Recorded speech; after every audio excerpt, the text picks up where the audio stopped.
اللهم صل على سيدنا ومولانا محمد اللہ. بسم اللہ الرحمن. السلام علیکم ورحمۃ اللہ وبرکاتہ. کیا حال ہے آپ سب کا؟ تو ایک ہے خلقت مصطفیٰ اور ایک ہے ولادت مصطفیٰ. اور پھر جس سال حضور آئے نا اس سال کا عربوں نے نام رکھا. یہ میں نے ابھی بتایا ہے کہ جس سال حضرت خدیجۃ الکبریٰ اور حضرت نبی رحمت کے شفیق چچا انتقال کر گئے، اس سال کا نام حضور نے عام الحزن رکھا، کیونکہ ہجری کا آغاز حضرت عمر فاروق کے دور میں ہوا تھا. پہلے سالوں کے نام رکھتے تھے. اب جس سال حضور پیدا ہوئے اس کا ایک نام ہے عام الفیل، لیکن اس کا ایک اور نام رکھا عربوں نے. کیا نام رکھا؟ سنۃ الفرح والابتہاج. اس کا معنی ہے خوشیوں اور چاؤں کا سال. کیا نام ہے؟ خوشیوں اور چاؤں کا سال. کیوں رکھا یہ نام؟ اس لیے انہیں تو نہیں پتا تھا کہ حضور آئے. حضور کی ولادت کا تو پتا تھا، لیکن یہ نہیں پتا کہ یہ نبی ہیں. اور جنہوں نے رکھا وہ امتی نہیں تھے، ماننے والے نہیں تھے. پھر کیوں رکھا انہوں نے اس نام کا؟ اگر میں کہوں آج چاہ کا دن ہے، خوشی کا دن ہے، تو یہ ہے کیونکہ میں آقا کو مانتا ہوں. اور اگر پتہ ہی نہ ہو کوئی کہے تو پھر وجہ کوئی اور ہوگی. تو انہوں نے اس سال کا نام رکھا سنۃ الفرح والابتہاج. علماء کہتے ہیں کیوں رکھا؟ اس لیے رکھا کہ درختوں پہ پھل زیادہ آیا. جس سال حضور پیدا ہوئے چشموں کا پانی بڑھ گیا، چراگاہیں سرسبز ہو گئی، جانوروں کا دودھ بڑھ گیا. عرب کے لوگ بیٹیوں کو قتل کرتے تھے، لیکن جس سال حضور کی ولادت ہوئی ہر گھر میں بیٹا پیدا ہوا. آج بھی جس شخص کے ہاں اولاد نرینہ نہ ہوتی ہو، علماء کہتے ہیں خلوص نیت سے کہے اے اللہ مجھے ایک بیٹا دے دے، میں تیرے رسول کا میلاد کرواؤں گا، اللہ بیٹا ہی عطا فرمائے گا. نیت اس کی خالص ہو. اللہ اکبر. تو ہر گھر میں بیٹے پیدا ہوئے، جہاں بھی پیدائش ہوئی بیٹے ہی پیدا ہوئے. تو اس سال ہر گھر میں خوشی تھی، غم قریب نہیں آیا. اس لیے نام رکھا سنۃ الفرح والابتہاج. یہ خوشیوں اور چاؤں کا سال ہے. ناگہاں ساکن ہواؤں پہ روانی آ گئی. ناگہاں ساکن ہواؤں پہ روانی آ گئی اور چمن کے پتے پتے پر جوانی آ گئی. آج زانوئے ازل نے صبح پہ انگڑائی لی اور مسکرا کر ایک کرن نے ہاتھ میں شہنائی لی.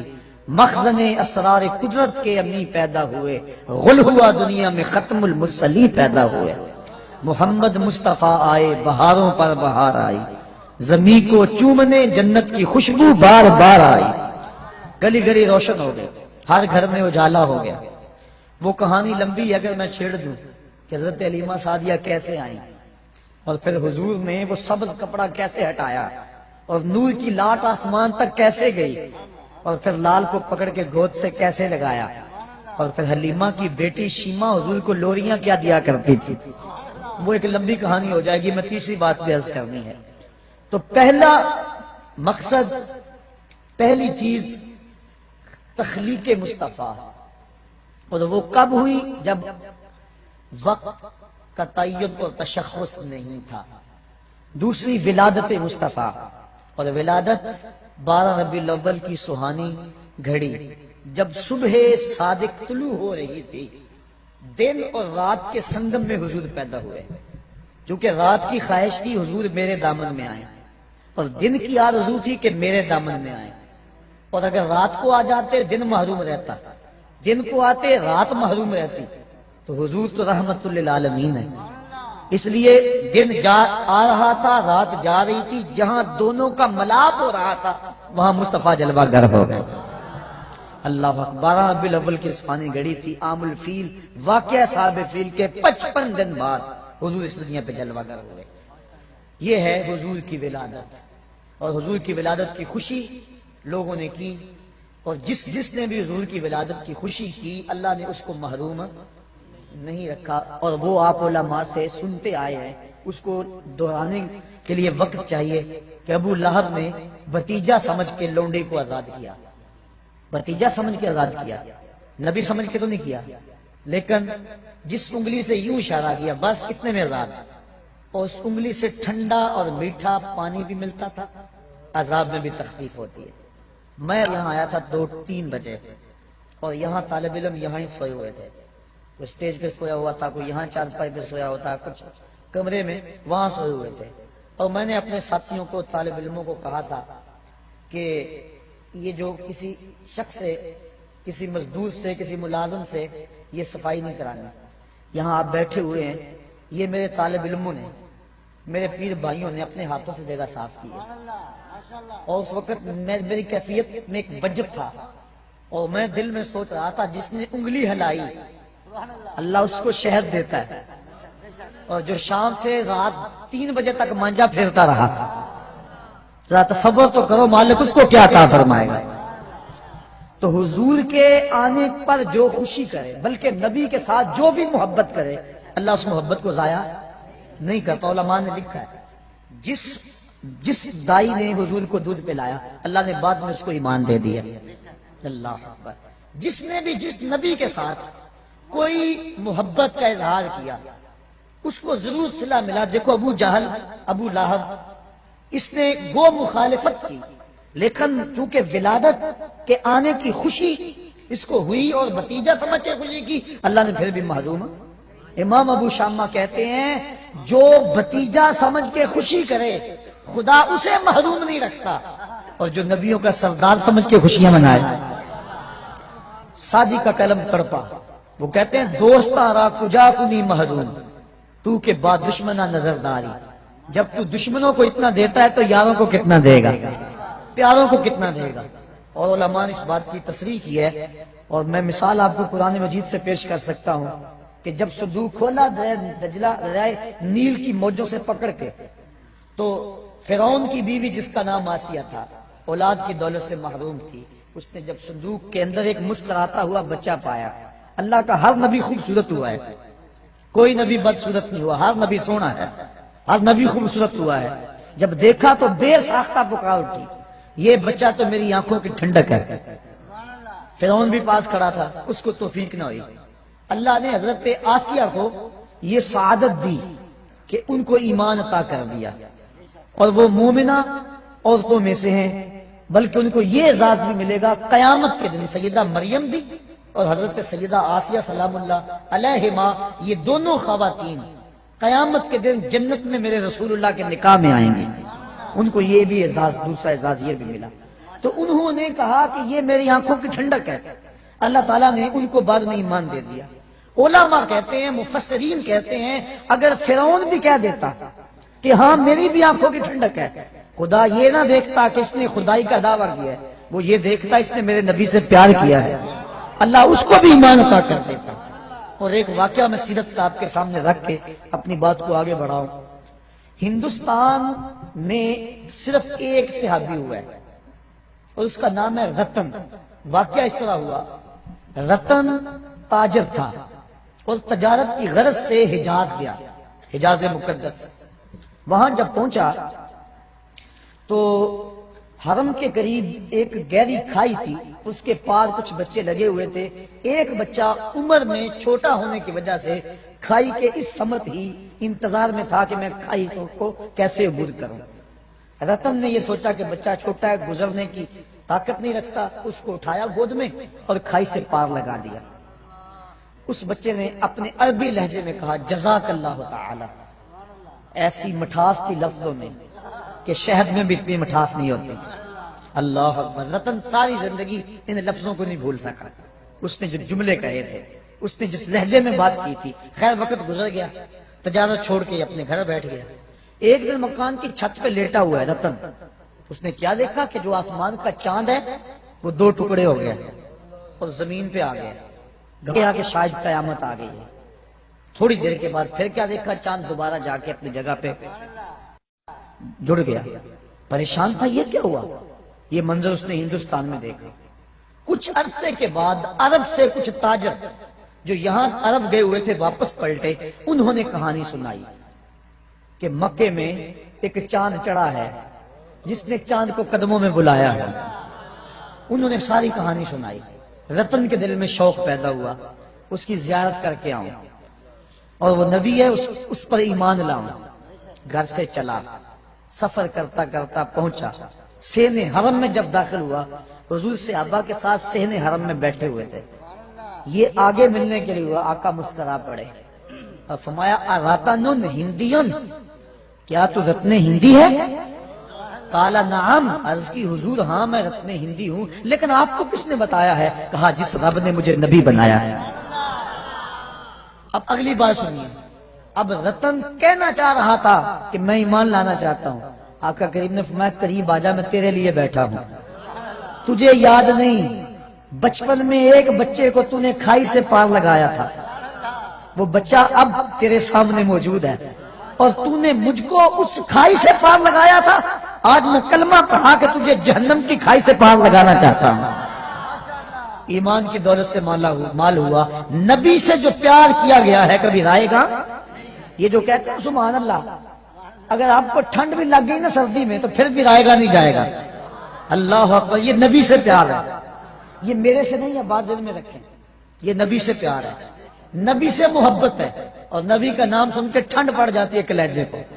تو نبی سے کیا گیا پیار رائے گا نہیں جاتا. تو حضور کی ولادت پر جن لوگوں نے خوشی کی اللہ نے ان کو نوازا. جو خوشی کرتے ہیں ان کو اللہ نوازے گا، جو خوشی کریں گے اللہ ان کو بھی نوازے گا، کیونکہ اس کا قانون جو ہے وہ تمام کے لیے یکساں ہوتا ہے. جو ماضی میں، حال میں اور استقبال میں ایک جیسا اس کا قوانین، اس کے قانون ہوتے ہیں. تو پہلا خلقت مصطفیٰ، دوسری چیز ولادت مصطفیٰ. ولادت کی باتیں اتنی لمبی ہو رہی ہیں کہ اگلا مضمون جو ہے جو میں کہنا چاہ رہا ہوں اب اس کے لیے بڑا تھوڑا وقت میرے پاس موجود ہے، لیکن کچھ باتیں میں ضرور گوش گزار کروں گا. تیسرا کام، تیسری چیز ہے بعثت مصطفیٰ. حضور کو جب بحیثیت نبی مبعوث کیا گیا وہ ہے بعثت مصطفیٰ. یہ بھی ربیع الاول کا مہینہ تھا، وہ میں عرض کر چکا ہوں اجمالی خاکے میں. ربیع الاول شریف کا مہینہ تھا جب حضور علیہ الصلوۃ والسلام پہ جو ہے وہ وحی کے آثار ظاہر ہوئے، اور آقا کریم صلی اللہ علیہ وآلہ وسلم اپنی نبوت کا پھر اعلان کیا، اور حکم ہوا کہ جو قریبی رشتہ دار ہیں پہلے ان کو ڈراؤ، ان کو بلاؤ. حضور نے اپنے قریبی رشتہ داروں کو بلایا. حضرت علی المرتضیٰ رضی اللہ تعالی عنہ اسلام کی دولت سے جب مالا مال ہو گئے، حضرت سیدنا صدیق اکبر رضی اللہ تعالیٰ عنہ مالا مال ہو گئے. یہ قریبی لوگ تھے، حضور ان کو دعوت دین دی. پھر کیا ہوا کہ ایک دن پھر دعوت عام کی، سارے قریش کو بلایا، بنو ہاشم کے لوگوں کو بلایا، اور بلا کے ان کو دعوت دینا چاہی. حضور نے ان کے لیے کھانے کا اہتمام کیا، لنگر کا. انہوں نے لنگر کھایا، کھانا کھایا اور بات سنے بغیر چلے گئے. حضور نے اگلے دن پھر حضرت علی سے کہا کہ تم دوبارہ دعوت کرو. حضرت حضور کل تو کھانا کھا کے چلے گئے تھے، کہا اب کھانا بعد میں رکھیں گے، پہلے اپنی سنائیں گے. کبھی ایسا ہوتا ہے نا، جو کچے لوگ ہوتے ہیں ان کے لیے لنگر بعد میں رکھا جاتا ہے، اور جو پکے ہوتے ہیں ان کو چاہے شام کو کھلا لو وہ ساری رات نہیں جاتے، کیونکہ وہ لنگر کھانے کے لیے نہیں آئے، وہ نبی کے میلاد کا لنگر لینے کے لیے آئے ہوئے. تو فرمایا ان کو لنگر بعد میں آج دیں گے، کیونکہ کچے تھے نا، بلکہ کافر تھے. آقا کریم نے ان کو بٹھایا اور بتایا، پیغام سنایا کہ میں اللہ کی طرف سے نبی بن کے آیا ہوں. ہے کوئی اس مجمع میں جو میری مدد کرے، میری نصرت و اعانت کرے؟ تو سب خاموش تھے. پھر اس کے بعد حضور نے پھر کہا، پھر سب خاموش تھے. پھر کہا، پھر سب خاموش تھے. تاریخ بتاتی ہے ایک بچہ تھا اس مجلس میں جس نے جو قمیض پہنی ہوئی تھی اس کی 2 جیبیں تھیں، اور ایک سے کھجوریں نکال کے کھاتا، دوسرے میں گٹلیاں رکھتا، اور اس نے اتنے زور سے اپنے بازو اونچے کیے کہ قمیض پھٹ گئی، اور اس نے کہا اس بھرے مجمع میں میں اعلان کرتا ہوں اس نبی پہ جان و دل قربان کرتا ہوں. پھر خیبر کا مارکا ہو یا بدر کا مارکا، احد کی لڑائی ہو یا حنین کی لڑائی، اس بچے نے، وہ بچہ، اللہ اکبر، اس بچے سے پھر کوئی کافر نہیں بچا. اس نے پھر حد کر دی. پھر اس کے ہاتھ میں ذوالفقار لہراتی رہی. پھر اس کے بچوں نے آگے نبی کے دین کو بچایا. نبی کے دین کے لیے اس کے بچوں نے اپنے بچے وار دیے، اور پھر اللہ اکبر یہ سلسلہ چلتا رہا۔ صاحبو، نبی علیہ السلام کی بعثت کے اعلان کے بعد جس نے بھی حضور علیہ السلام کی اعانت کی، مدد کی، حضور علیہ السلام کے اس کاز اور اس مشن کے لیے اپنا آپ پیش کیا، بتاؤ اللہ اس کو کتنا ثواب دے گا۔ جو صرف آنے کی خوشی کرتا ہے اللہ اسے محروم نہیں رکھتا، تو جس مقصد کے لیے نبی آئے ہیں، جو اس مقصد کے لیے جان لڑا دیتا ہے اور اپنے شب و روز اس مقصد کے لیے گزارتا ہے، تو اس کو اللہ کیا عطا فرمائے گا۔ میرے پاس لفظ نہیں ہے کہ میں الفاظ کے قالب میں اس مرتبے کو بیان کر سکوں جو حضور کے دین کے کام کرنے والوں کو اللہ عطا کرتا ہے۔ علم کے حوالے سے یہ ایک دین کی خدمت کا ایک پہلو ہے۔ آپ نے سنا کہ علماء کے قدموں تلے فرشتے پر بچھاتے ہیں، اور ایک ایک حرف پہ ان کو کتنا ثواب ملتا ہے۔ یہ ایک شعبہ ہے، ایک کام ہے، دین کے کئی شعبہ جات ہیں۔ جو صرف علم حاصل کرے اس کو اتنا کچھ ملتا ہے، اور عالم کی فضیلت یہاں تک بیان کر دی گئی، من صافح عالما فکأنما صافحنی، فرمایا جس نے کسی عالم دین کے ساتھ مصافحہ کیا وہ ایسا ہے جس طرح اس نے میرے ساتھ مصافحہ کیا۔ یہ چھوٹا اعزاز تو نہیں ہے، بہت بڑا اعزاز ہے۔ یہ علم کی وجہ سے اس کو اعزاز ملا، صرف ایک شعبے پہ، اور جو دین کے ہر شعبے میں کام کرے، جو دین کے فروغ کے لیے، دین کے احیاء کے لیے، دین کو گھر گھر پہنچانے کے لیے کام کرے، اس کو جو مالک اجر دے گا۔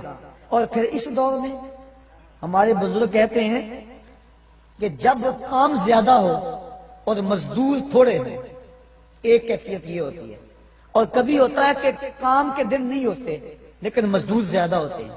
اس وقت اڈے پہ مزدور دینے جاؤ نا تو 100 روپیہ مزدوری ہے تو لوگ 80 پہ بھی آ جائیں گے، کیونکہ کام تھوڑا ہے مزدور زیادہ ہے۔ اور جب کام زیادہ ہو تو مزدور تھوڑے ہوں تو پھر اس وقت پھر مزدور کی مرضی پہ جو ہے وہ صلہ ملتا ہے، مزدوری ملتی ہے۔ آج کام زیادہ ہے، مزدور تھوڑے۔ آج نبی کے دین کا کام زیادہ ہے اور مزدور بہت تھوڑے ہیں، خال خال نظر آتے ہیں۔ آج اگر کوئی نبی کے دین کی مزدوری کرے گا پھر اس کی مرضی کے مطابق خدا نواز دے گا۔ اللہ کہے گا جو مانگنا ہے مانگ لے، میں تیری جھولیاں بھر دوں گا۔ آج نبی کی بعثت وہ ایک الگ مضمون تھا، چونکہ میرے سے وہ مضمون رہ گیا ہے، اب وقت کی نزاکت میں میرے پاس اتنی نہیں ہے کہ اس کو بیان کروں۔ آخری چند باتیں آپ کے سامنے رکھنا چاہوں گا۔ نبی علیہ السلام جو مبعوث کیے گئے، ایک تو نبی کے منصب تھے اور نبی کے فرائض تھے کہ نبی نے کیا کرنا تھا، امت کو کیا دینا تھا۔ حضور نے جو دینا تھا اس کا حق ادا کر دیا۔ وہ ایک لمبی طویل فہرست ہے کہ کیا کیا ذمہ داریاں تھیں نبی کی، اللہ نے کیا لگائیں اور نبی نے کہاں تک ان ذمہ داریوں کو پورا کیا۔ وہ ایک بات عرض کر کے اپنی بات کو آگے بڑھا دوں، اس سے بڑی اور کیا بات ہو سکتی ہے۔ حجۃ الوداع کے موقع پہ 1,44,000 کا مجمع حضور کے سامنے تھا۔ یہ حضور کی 23 سالہ کی محنت ہے۔ اللہ اکبر، 23 سال میں پہلے 40 سال بھی شامل ہیں، کیونکہ کردار ان 40 سالوں میں پیش کیا، پھر اس کردار کو اپنی نبوت کی گواہی بنایا، اور پھر 23 سال محنت کی اور لوگوں کے سامنے جو ہے وہ دین رکھا۔ 1,44,000 حج پہ تھے جو گھروں میں تھے، ان کا اندازہ نہیں ہے کہ وہ کتنے تھے۔ آقا کریم کی کمائی آقا کے سامنے بیٹھی ہوئی ہے۔ حضور نے صحابہ سے مخاطب ہو کے کہا کہ مالک نے میرے ذمے جو کام لگایا تھا میں نے اس کام کو ادا کر دیا، وہ پیغام جو میں نے تمہیں پہنچانا تھا کیا میں نے پہنچا دیا؟ اللہ اکبر۔ صحابہ نے کیا کہا؟ بیک زبان ہو کر، جو چیز حقیقت ہو وہاں بندہ بیک زبان ہو جاتا ہے، ورنہ کوئی کہے اس کے کہنے میں باقی بھی ساتھ شامل ہو جاتے ہیں، لیکن جو حقیقت ہو اس حقیقت کا انکار نہیں ہوتا۔ سب نے بیک ہو زبان ہو کر ادیتا و نصحتا، حضور آپ نے حق ادا کر دیا۔ انہوں نے دیکھا تھا اس دین کے لیے نبی علیہ السلام کبھی طائف کے بازاروں میں کھڑے ہیں، کبھی ذیل مجال کی منڈی میں کھڑے ہیں، کبھی عکاس کے میلے میں کھڑے ہیں، کبھی اللہ کے حبیب مکے کی طرف آنے والے راستوں میں کھڑے ہیں، کبھی حج کے موقع پہ لوگوں کے اندر جا کے ان کو پیغام دین دے رہے ہیں، مصطفیٰ کریم کے لیے کبھی گڑھے کھود رہے ہیں، کبھی کانٹے بچھ رہے ہیں، کبھی اوجریاں ڈالی جا رہی ہیں۔ حضور نے جن راہوں پہ چل کے آنا ہوتا ہے انہی راہوں پہ کانٹے بچھاتے ہیں۔ حضور گھر سے نکلتے ہیں، کانٹے اٹھاتے جاتے ہیں، پیغام حق سناتے چلے جاتے ہیں۔ کوئی لاؤ تو صحیح ایسا، لاؤڈ سپیکر صحیح نہ ہو تو میں تقریر مختصر کر دوں، مجمع تھوڑا ہو تو میں بگڑ جاؤں، لوگ سبحان اللہ نہ کہے تو میں ناراض ہو جاؤں، مجھے تقریر کے بعد نظر نہ ملے، نیاز نہ ملے، نذرانہ نہ ملے، دوبارہ وہاں کا رخ نہ کروں، مجھے کھانا نہ صحیح طرح دے، میں ان کے 100 عیب گنواؤں۔ یہ میرا اشتہار پر نام چھوٹا آئے تو میں گلی گلی جو ہے ان کی تضحیق کروں کہ انہوں نے میری تذلیل کی ہے۔ میں تو اشتہار پہ نام ہے اس نام پہ لڑتا ہوں، میں تو بعد میں مٹھی گرم نہ ہو تو اس پہ لڑائی کرتا ہوں، میں تو لوگ تھوڑے ہوں تو اس پہ لڑتا ہوں، میں تو مجمع صحیح ذوق والا نہ ہو تو میں کہتا ہوں آج تقریر کا لطف نہیں آیا، میں تقریر کے لطف پر روتا ہوں۔ نبی کانٹوں بچھے ہوئے کانٹوں میں کھڑا ہو کے تبلیغ کرتا ہے تو کیوں نہ کہتے ادیتا ونصحتا، حضور آپ نے حق ادا کر دیا۔ پھر پوچھا دوبارہ، کہا میرے مالک نے میرے ذمہ جو کام لگایا تھا بتاؤ میں نے وہ کام پورا کر دیا کہ نہیں کر دیا؟ پھر کہا ادیتا ونصحتا، آپ نے حق ادا کر دیا۔ اللہ اکبر۔ پھر پوچھا، اللہ اکبر۔ پھر کہا یہ صحابہ کہہ رہے ہیں، آج کا ایک مولوی جو گلی گلی جس کی کیسٹیں چلتی ہیں، آج وہ کہتا ہے کہ نبی تو جزیرۃ العرب سے باہر نہ نکلے۔ تبلیغی جماعت والا تم پوری دنیا کے کونے کونے پہ جا رہے ہو، کیا بول رہے ہیں؟ سنو نبی کو، تم تو کافروں کو مشرک بناتے ہو، یہ نبی ہیں مصطفیٰ کریم کو سارے صحابہ 1.25 لاکھ لوگ کہہ رہے ہیں ادیتا ونصحتا، تو نے حق، آپ نے حق ادا کر دیا حضور۔ پھر آقا نے پوچھا تیسری مرتبہ، پھر یہی کہا۔ پھر مالک نے کہا میرے مالک، مصطفیٰ نے کہا میرے مالک دیکھ تیرے بندے کیا گواہی دے رہے ہیں، دیکھ تیرے بندے کیا گواہی دے رہے ہیں، دیکھ تیرے بندے کیا گواہی دے رہے ہیں۔ اور ساتھ ہی سورہ نصر اللہ والفتح ورأیت الناس يدخلون فی دین اللہ افواجا یا الیوم اکملت لکم دینکم، یہ آیت کریمہ اتری تو آقا کریم صلی اللہ علیہ وسلم پر یہ آیت اتری تو حضرت سیدنا صدیق اکبر پھوٹ پھوٹ کے رونے لگے، کہا کہ اب حضور علیہ الصلوۃ والسلام ہم سے رخصت ہوا جا رہے ہیں۔ اور آقا کریم نے پھر آخری جو خطبہ حجۃ الوداع کے موقع پہ جملے ارشاد فرمائے لوگو میں تمہیں نماز کی وصیت کرتا ہوں، 2 کمزوروں کے بارے میں اللہ سے ڈراتا ہوں، ایک بیوی اور دوسرے غلاموں کے بارے میں۔ اور پھر حضور نے صحابہ سے مخاطب ہو کے کہا یہ جو پیغام میں نے تمہارے تک پہنچایا ہے اب اس کو آگے تم نے پہنچانا ہے، اپنی ذمہ داری میں پوری کر چکا، اب یہ ذمہ داری تمہارے کندھوں پہ آ گئی، اب تم اس کو پہنچاؤ آگے۔ پھر صحابہ نے پہنچانے کا انہوں نے بھی حق ادا کیا، تابعین نے بھی حق ادا کیا۔ ایک مجاہد گھوڑے کی باغ پکڑے ہوئے اللہ کے دین کی دعوت دیتا ہوا بڑھ رہا ہے، حتیٰ کہ دلدل آ گئی، آگے پانی آ گیا تو اس نے گھوڑے کی باغ کو کھینچا اور آسمان کی طرف دیکھ کے کہا میرے مالک میرے تو جذبے جوان تھے، کیا کروں تیری زمین ہی ختم ہو گئی ہے۔ انہوں نے حق ادا کر دیا، تبلیغ کا حق ادا کر دیا، دنیا کے کونے کونے پہ پہنچے، دی اذانیں کبھی یورپ کے کلیساؤں میں، کبھی افریقہ کے تپتے ہوئے صحراؤں میں، دشت تو دشت، دریا بھی نہ چھوڑے ہم نے، بحر ظلمات میں دوڑا دیے گھوڑے ہم نے۔ اس انداز کے ساتھ حضور علیہ الصلوۃ والسلام آگے بڑھے اور حضور کے غلام پھر بعد میں آگے بڑھے اور پھر غلاموں کے غلام آگے بڑھے کہ انہوں نے اس دین کو دنیا کے چپے چپے پہ پہنچا دیا۔ پھر وہ وقت بھی آیا کہ ہمارے عیاش حکمرانوں نے اس دین کو جس انداز سے لتاڑا اور دین کی قدریں جس انداز سے پامال کی، اور پھر ہمارا بیگ گیر لگ گیا، اور آج ہماری جو حالت ہے، آج ہمارا جو دکھڑا ہے وہ کسی سے مخفی نہیں ہے۔ آج ربیع الاول کی سہانی صبح ہے، ہم نے تجدید عہد کرنا ہے۔ نبی علیہ السلام کے جو فرائض تھے وہ تو حضور نے ادا کر دیے، ہماری جو ذمہ داریاں ہیں اور حضور کے جو حقوق ہیں، ایک والدین کے حقوق ہیں، ایک شیخ کے حقوق ہیں، ایک استاد کے حق ہیں، ایک رسول اللہ کے حق ہیں۔ رسول اللہ کے حق کیا ہیں کہ حضور علیہ الصلوۃ والسلام پر ایمان لایا جائے، ایک حق حضور کا یہ ہے کہ حضور علیہ الصلوۃ والسلام پر ایمان لایا جائے اور حضور کی اتباع کی جائے۔ دوسرا حق حضور سے محبت اور عشق کیا جائے، اور تیسرا حق حضور کی تعظیم و توقیر کی جائے، اور چوتھا حق حضور پر کثرت سے درود پڑھا جائے اور حضور کی چوکھٹ پہ حاضری دی جائے۔ اب حضور پر ایمان لانا اور حضور کی اتباع کرنا، الحمدللہ ہم سب اہل ایمان ہیں، یہ اللہ کا شکر ہے۔ اتباع والا معاملہ کمزور ہے۔ آج ابھی مجھ سے قبل اسی اسٹیج پہ بات ہو رہی تھی کہ آج ہم نام تو حضور کا لیتے ہیں، لیکن شکل و صورت سے لے کر لباس تک، وضاقتہ سے لے کر اپنی عادات تک، اپنی شادی بیاہ کی تقریبات کی رسوم سے لے کر اپنی زندگی کے کاروبار کے ہر مرحلے تک ہم غیروں کے طریقوں کو، ان کے انداز کو اپنے گلے سے لگائے ہوئے ہیں۔ آج تجدید عہد کا دن ہے۔ میرے سامنے یہ جو ہزاروں لوگ موجود ہیں، میں کبھی کبھی تو ان حالات کو دیکھ کر مایوس ہو جاتا ہوں، جو کچھ دنیا پہ ہو رہا ہے۔ اللہ کی رحمت سے مایوسی کفر ہے، یہ بات ذہن میں رکھیں، لیکن افراد سے مایوس بندہ ہو سکتا ہے، کبھی کبھی ہو جاتا ہے۔ اور وہ کیا کسی شاعر نے کہا، خون کے دل آنسو روتا ہے، اور میں وہ ایک شعر پڑھا کرتا ہوں فارسی کا جس کا مفہوم یہ ہے کہ جب بہار نہیں تھی، جب بہار تھی اس وقت ہم نہیں تھے، اور جب ہم ہیں تو بہار نہیں ہے، اور جب ہم نہیں ہوں گے پھر بہار آ جائے گی۔ ہم جب سے ہوش سنبھالا ہے مسلم امہ اذیت سے گزر رہی ہے، اور کبھی کبھی یہ دکھڑا زبان پہ آ جاتا ہے، مرا اے کاش کے مادر نہ زادے، کاش کہ مجھے ماں جنم نہ دیتی۔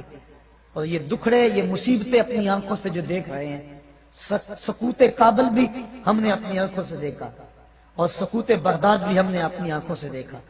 کشمیر میں لٹتی ہوئی عزتیں اور پامال ہوتی ہوئی عصمتیں، یہ روز کی کہانی ہمارے کان سنتے ہیں۔ فلوجہ کی گلیوں میں جو کچھ ہوا وہ بھی کسی سے مخفی نہیں ہے۔ سامرا کے اوپر جو قیامت توڑی گئی وہ بھی کسی سے مخفی نہیں ہے۔ نصف صدی سے فلسطین کے اندر جو خون کی ہولی کھیلی جا رہی ہے اور جو مسلمانوں کو اذیت کا شکار کیا گیا ہے، وہ بھی ہمارے کلیجے چیر رہا ہے۔ تو انسان کئی دفعہ پریشان ہو جاتا ہے کہ میں کیا کروں، میں کر بھی کیا سکتا ہوں۔ مختصر سا قافلہ ہے میرے پاس، لاکھوں نہیں، ہزاروں نہیں، صرف سینکڑوں لوگ ہیں، لیکن پھر جب میں اپنے محبت کرنے والوں اور ان کی پگڑی کے ایک ایک تار میں وفاؤں کے بندھن دیکھتا ہوں تو میری مایوسی ختم ہو جاتی ہے۔ میں کہتا ہوں ہم کیوں یہ کہیں کہ مرا اے کاش کے مادر نہ زادے۔ ہم بے شک تھوڑے ہیں، میرے ملنے والے بے شک کم ہیں، لیکن ہیں با وفا، ہیں محبت والے۔ ان کی دستار کے ایک ایک پیج میں محبتوں کی کہانیاں ہیں، اور میں کہتا ہوں ہم میدان میں آئیں گے، بحر و بر میں گونجیں گے، اور ہم تھوڑے بھی ہو کر ایک وقت آئے گا ظلم کی آنکھوں میں آنکھیں ڈال کے بات کریں گے، اور ایک وقت آئے گا کہ اس دین کی سربلندی کے لیے مصطفی فقیروں کا ایک کردار ہوگا۔ ہاں، مجھے اس بات کی بڑی امید ہے، اور میں جب بالکل اس سلسلے کا آغاز کیا تھا، جو میرے پرانے ساتھی ہیں وہ جانتے ہیں، بالکل 2-4-10 ساتھی تھے، اور اس وقت میں نے اپنے ساتھیوں سے کسی موقع پہ کہا تھا اور کسی فورم پہ میں نے کہا تھا کہ امیر شہر سے حساب لیں گے پائی پائی کا، امیر شہر سے حساب لیں گے پائی پائی کا، غریب شہر کے بچے جوان تو ہونے دو۔ اب غریب شہر کے بچے جوانی کی دہلیز پہ قدم رکھ چکے ہیں، ان کے سروں پہ سجی ہوئی پگڑیاں، ان سے نکلتا ہوا نور اور حضور کی محبتوں میں بہتے ہوئے آنسو، اور اسٹیج پر نبی کے نام کے نعرے اور پنڈال میں نبی کے نام کی گونج۔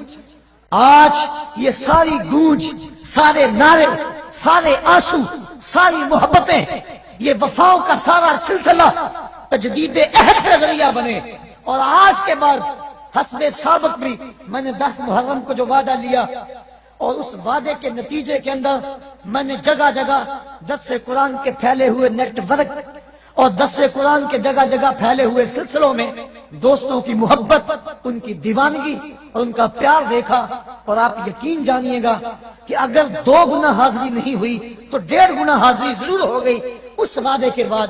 آج ربیع الاول کی سہانی گھڑیاں ہیں، وہ لمحے قریب آ رہے ہیں جن کی جھرمٹ میں نبیوں کا تاجور دنیا پہ جلوہ گر ہوا تھا، اور وہ رحمت کی برسات ہو رہی ہے، اور یہ ساری رات رحمتوں کی برسات کی رحمت ہے، اللہ کی رحمتوں کا نزول ہو رہا ہے۔ آپ ہزاروں لوگ میرے سامنے موجود ہیں، اور یہ اجنبی لوگ نہیں ہیں، یہ وہ لوگ ہیں جو میرے ساتھ محبتوں کا سلسلہ اس لیے رکھتے ہیں کہ میرا تعلق قرآن سے ہے اور صحابہ قرآن سے ہے۔ گلی گلی قرآن کو اپنے سر پہ اٹھائے گھومتا ہوں اور قرآن کا پیغام لے کر گلی گلی جاتا ہوں۔ 10 محرم کو ایک وعدہ لیا تھا اور پورے زور سے آپ نے اس وعدے کا جواب دیا، اور لوگوں نے اس وعدے پہ لبیک کہا، اور اس کا عملی اظہار بھی میں نے دیکھا۔ آج مصطفیٰ جان رحمت پہ چھم چھم برستی اس سہانی گھڑیوں کے حسین لمحوں کے اندر وہی وعدہ آپ سے دہرانا چاہتا ہوں۔ میرا ہر بار کوئی نیا وعدہ نہیں ہوتا، آج پھر وہی وعدہ ہے، اور یہ وعدہ آپ نے زبان سے نہیں دل کی اتھاہ گہرائیوں سے کرنا ہے، اور زبان سے قوت سے اس وعدے کی پختگی پر مہر لگانی ہے، اور آپ کی یہ آواز ہوا کے دوش پہ گنبد خضرا کے مکین تک بھی پہنچ رہی ہے، اور مصطفیٰ کریم تمہارے اس منظر کو دیکھ رہے ہیں۔ اور آج میں کہہ رہا تھا، سوچ رہا تھا، جب یہاں یہ نوجوان مصطفیٰ جان رحمت کے نغمے الاپ رہے تھے، اور یہ کس شہنشاہ آمد کی جو ہے وہ آمد ہے، کس کے شہنشاہ والا کی آمد ہے، پکارو یا رسول اللہ، اور آپ کھڑے تھے، ہاتھ لہرا رہے تھے، اور میں اس وقت سوچ رہا تھا، میں نے پچھلے بھی ایک دن کہا تھا کہ ڈنمارک کے پاس اور مغرب کے پاس سیٹلائٹ کا انتظام ہے، اور ان کے پاس جو ہے وہ نظام ہے، بڑا مربوط نظام ہے۔ وہ ذرا ادھر دیکھے تو صحیح، پاکستان کے چپے چپے پہ، عالم اسلام کے گوشے گوشے میں دیکھ مصطفیٰ کے نعرے لگ رہے ہیں۔ کون ہے مصطفیٰ کی عظمت کو گھٹانے والا؟ جس کے سر پہ وَرَفَعْنَا لَكَ ذِكْرَكَ کا تاج خدا نے رکھا، جس کی عظمتوں کی گواہی خدا نے دی ہو، اور جس کو اتنی بلندیاں دی کہ قدموں کی چاپ فراز عرش پر گونجتی رہے۔ حضرت عیسیٰ جس کے نالین کے تسمے کھولنے کی سعادت کے لیے آرزو اور تمنائیں کرتے رہے، وہ کتنا بلند ہے، کتنا بالا ہے، کتنا اونچا نبی ہے۔ تو آج ہم نے آج کے اس مبارک دن تجدید عہد کرنی ہے۔ آج کے بعد ہم نے اللہ رسول سے وعدہ کرنا ہے، ہم جئیں گے تو اللہ کے لیے، ہم مریں گے تو دین کے لیے، اور زندگی کی آخری سانس تک رسول اللہ کے وفادار رہیں گے۔ یہ آج ہمارا تجدید عہد ہے۔ آج دوبارہ ہم یہ وعدہ کرتے ہیں، اور یہ وعدہ آپ میرے سے نہیں کر رہے، اور یہ وعدہ میں بھی کر رہا ہوں، اور میں آپ سے نہیں کر رہا، میں اور آپ دونوں مصطفیٰ جان رحمت سے وعدہ کر رہے ہیں۔ آج جو کچھ ہو رہا ہے اور جو ضرورت ہے، میں پھر وہی بات کہوں گا، میرے رسول کے غلاموں، مصطفیٰ کو دین کے لیے مزدوروں کی ضرورت ہے۔ کیا مصطفیٰ کے دین کے لیے مزدوری کرو گے؟ کیا 8 گھنٹے ڈیوٹی دو گے یا 24 گھنٹے ڈیوٹی دو گے؟ آج ان ہواؤں کو، ان فضاؤں کو، سحر کے لمحوں کو اور گنبد خضرا کے مکین کو گواہ بنا کے اپنے مالک سے وعدہ کرو کہ میرے مالک، ہم تیرے دین کے لیے جو ہے وہ ڈیوٹی کریں گے، تیرے دین کی مزدوری کریں گے، ہم جیئیں گے تو تیرے لیے، ہم مریں گے تو تیرے دین کے لیے، اور زندگی کی آخری سانس تک تیرے رسول کے وفادار رہیں گے۔ آج کے بعد ہماری زندگی کا ایک ایک لمحہ مصطفیٰ جان رحمت پہ قربان ہوگا۔ یہ ہم تجدید عہد کرتے ہیں، اپنی شکل کو بھی، اپنی صورت کو بھی، اپنی وضاقتہ کو بھی حضور کی سنت کے مطابق ڈھال لیں۔ ربیع الاول کی سہانی گھڑیاں، پچھلے ربیع الاول کے موقع پہ 92 خوش نصیبوں نے اپنے سروں پہ حضور علیہ السلام کی سنت امامہ شریف کو سجایا تھا، حضور کے نام کی مناسبت سے۔ اس مرتبہ کیونکہ امام شریف کا ہم نے اہتمام نہیں کیا، کیونکہ یہ اعزاز و اکرام آج ان حفاظ کرام کا ہے، تو آپ اپنے دل میں وعدہ کریں کہ ہم چہرے پہ مصطفیٰ کی سنت، کیا آپ وعدہ کرتے ہیں؟ زور سے کہیں۔ اللہ آپ کو سلامت رکھے، آپ کو دارائن کی ساتھیں دے، جگہ جگہ دوسرے قرآن کے لیے جو مختلف جگہوں پہ کام ہو رہا ہے، اس کے منتخب لوگ یہاں پہنچے ہیں، میں سب کو مبارکباد بھی پیش کرتا ہوں، اور ان کو درس قرآن کے لیے مزید اپنی تگ و تاس کو تیز کرنے کے لیے جو ہے وہ گزارش بھی کرتا ہوں. آپ لوگوں کو اللہ سلامت رکھے. میرے ان ساتھیوں نے جنہوں نے آج کے اس اجتماع میں بھرپور محنت کی، بالخصوص میں اپنے ایک بیٹے کو کبھی نہیں بھول سکتا، آج اپنی دعاؤں میں اور اپنی باتوں میں صوفی محمد امتیاز صاحب کو، کہ وہ اکیلا ہی ہزاروں پہ بھاری ہے. اللہ نے اس کو وہ جذبوں کی فراوانی دی اور محبتوں کا وہ سلسلہ دیا. پتہ نہیں اس کے سینے کے اندر وہ کون سی آگ ہے جو اس کو نہ دن بیٹھنے دیتی ہے نہ رات کو بیٹھنے دیتی ہے. میں کہتا ہوں میرا ایک ایک ساتھی صوفی امتیاز بن جائے. آج میں استاد ہو کے اس کی عظمتوں کو خراج پیش کر رہا ہوں، اور آج میں اس کے جذبوں کے سامنے، اس کی محبتوں کے سامنے اپنے آپ کو کم سمجھ رہا ہوں. اللہ میرے ہر جوان کو اس کے جذبوں کی قوت عطا کر دے.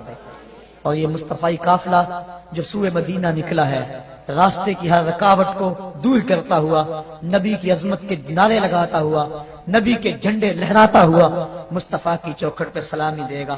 اور ہم دونوں ہاتھ باندھ کے مصطفیٰ جان رحمت کا بلاوا اور مصطفیٰ جان رحمت کا نعرہ لگائیں گے. ایک نعرہ، اس کے بعد وقت قریب ہو رہا ہے اور ہم نے حضور علیہ الصلوۃ والسلام کی بارگاہ میں ہدیہ صلاۃ و سلام پیش کرنا ہے. نعرہ تکبیر، نعرہ رسالت، نعرہ رسالت، نعرہ رسالت. آپ دل کے نہاں خانے میں بھی نبی کو پکاریں، نبی تمہاری آواز کو سنتا ہے. لیکن سحری کے یہ لمحے مصطفیٰ کریم علیہ الصلوۃ والسلام کی محبتوں اور حضور کی الفتوں کا یہ وفود، آج ہم ڈنمارک کو اور اس کے ایجنٹوں کو بھی بتانا چاہتے ہیں کہ دیکھو نبی علیہ السلام کی عظمتوں کو کوئی نہیں گھٹا سکتا. آج کائنات کا ایک ایک ذرہ نبی پہ درود پڑ رہا ہے. خدا کی قسم کتنی رحمتیں برس رہی ہیں. یہ صرف یہاں نہیں ہے، پورے شہر کی ایک ایک مسجد میں نبی کا تذکرہ ہو رہا ہے. اور ابھی تھوڑی دیر کے بعد جگہ جگہ لاؤڈ سپیکر کھل جائیں گے. یہ صرف اظہار و اعلان کے لیے ہے، ورنہ کتنے لوگ ہیں جو بند ہجروں میں آنسو بہاتے ہوئے نبی پہ درود پڑھتے ہیں. یہ اعلان کے لیے، ذوق دلانے کے لیے ایسا ہوتا ہے، ورنہ کائنات کا ایک ایک ذرہ، ہر شجر کا ایک ایک پتا، ہر دریا کا ایک ایک قطرہ، افلاک کے ستارے، زمین کی ہر شے، آسمان کے کمکمے، عرش کی کندیلیں، بلکہ خود مالک عرش مصطفیٰ پہ درود پڑھ رہا ہے. اور اب وہ درود کے لمحے قریب ہو رہے ہیں، وہ لمحے آ رہے ہیں جن سہانی گھڑیوں میں مصطفیٰ علیہ السلام آمنہ کے کلبہ ہزاں کو روشن کرنے کے لیے جلوہ گر ہوئے تھے. تو میں اور آپ پورے ادب سے کھڑے ہوں گے اور یوں سمجھیں گے کہ حضور کی چوکھٹ پہ حاضر ہیں اور آقا کریم علیہ السلام کی بارگاہ میں ہدیہ صلاۃ و